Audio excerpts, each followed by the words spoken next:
So Avita Liber with Intel 10th Gen is now available in India. And unlike Avita Pura, which was a disappointment in terms of build quality, this new laptop from Avita is having very good build quality.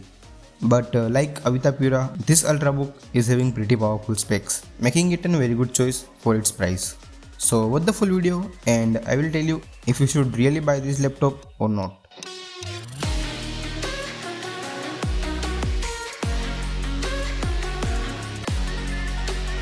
Before starting, if you are new here and you end up liking the video, make sure to hit the subscribe button and give some feedback.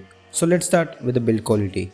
This laptop from Avita is having a full aluminum build and it will feel very sturdy. And to achieve this screen to body ratio, Avita has slightly extended the part where the webcam lies. And overall this laptop weighs 1.25 kilograms. Coming to the display, this laptop is having a very good 14-inch of 1080p screen. Of course, it's an IPS panel, but I couldn't find any details regarding color accuracy. Anyway, considering that it's an IPS panel, color reproduction and viewing angles will be very good for watching movies or YouTube videos. For keyboard, this laptop is having a backlit keyboard and it doesn't have a number pad, like every other 14-inch laptop out there. And these keys have a travel distance of 1.5mm. And you also get a fingerprint sensor for faster Windows login. Talking about the I/O ports, on one side you will see a full-size USB 3.0 and micro HDMI and Type-C port and then barrel charging port. The Type-C port here is capable of power delivery and display output. On the other side you will see a full-size USB 3.0 and 3.5mm headphone jack and then micro SD reader. So that's the overview of the laptop. Now let's talk about its internals. So this laptop is having an Intel 10th generation processor. Base variant starts at i5 10th generation processor and the top variant is having Intel i7 10th generation CPU. Both of these CPUs are pretty powerful and both are quad-core CPUs.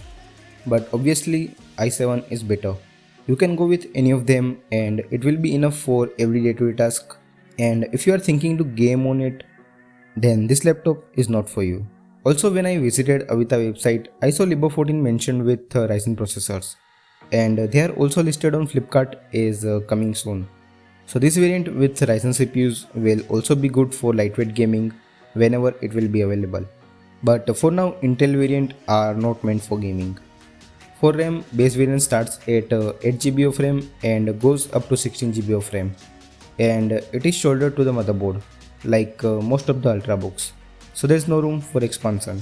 For storage, base variant comes with 256GB of SSD, or you can go up to 1TB of SSD. And like RAM, it is also soldered to the motherboard, meaning no room for expansion. And about the battery backup, this laptop is having a 36 Wh of battery, which is decent. With full charge, this laptop will easily last for 4 or 5 hours with mixed usage. So overall, this is a very good Ultrabook with very good pricing. So should you buy this laptop?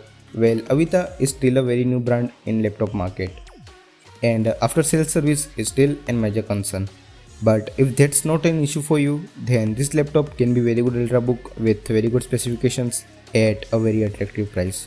And if someone has any good or bad experience with Avita support team, then please let us know in the comment section. So that's all from my side. Thumbs up if you like the video or thumbs down if you didn't. And let me know about your opinion in the comment section or feel free to ask any question.